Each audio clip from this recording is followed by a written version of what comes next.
travelers. Today we're going to be talking about packing for international travel. And before we get started, I'd like to talk to you just a little bit about packing for a mission trip in general. And the number one thing we would like for you to do is be mindful.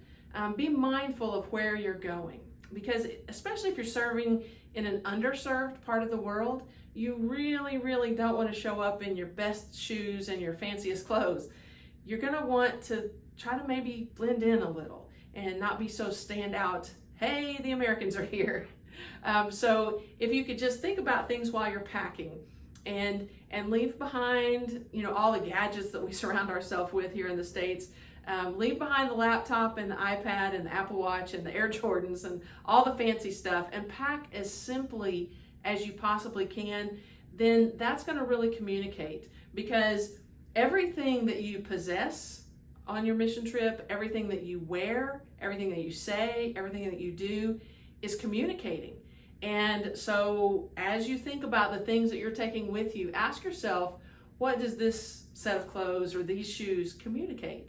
And so that's really all we would ask, is that you would keep things simple and just kind of stick to the packing list and leave behind all the extra stuff, and you'll have a much better project, because you want to take the focus off of you and all your belongings and put it on relationships and the actual mission project where it belongs. And as you pack, you're going to have several different ways that you can organize your things. This is just kind of what we recommend. So we recommend that you have a neck wallet for your passport, your money, your important contact items, things like that. And then a personal carry-on item, which is usually a small backpack. And this is where you'll keep just a handful of snacks and your medicine and cords, charging cords, things like that you definitely do not want to get separated from. And then you have your rollerboard.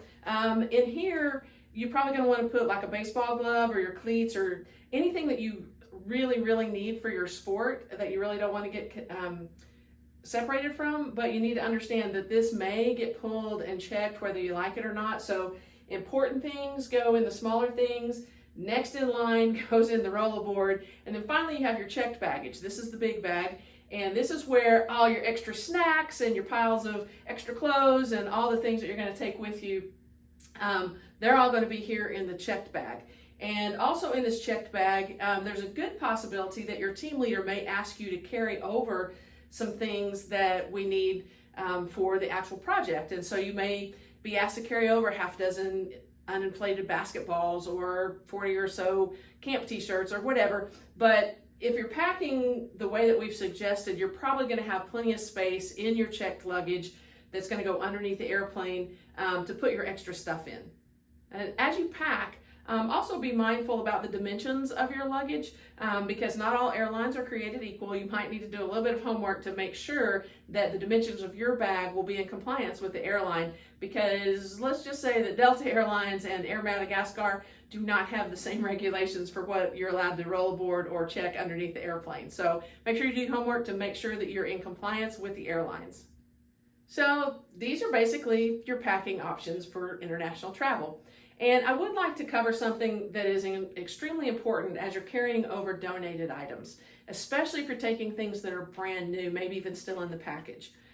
When you carry over new things or a lot of the same thing, make sure you mix it up within your luggage. Don't just lay 50 brand new t-shirts that are all identical on top of your luggage, because when you get to customs, that customs officer in the country where you're going may open your bag, and if he sees 50 brand new t-shirts laying on top, he's going to think you're possibly going to try to resell those on the black market. And so you're going to give them away, and we know you're going to give them away, but he doesn't know that. So mix it in with your stuff. And if when you're going through customs, if somebody stops you and asks you, what's in your bags, just tell them it's your luggage, it's your personal items, it's things that you plan to use, and just keep your head down and keep moving.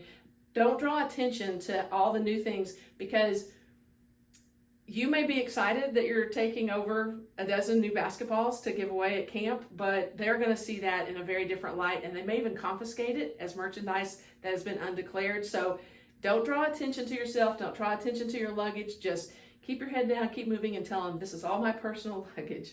So with that in mind, just remember, pack light, pack simple, and have a great trip.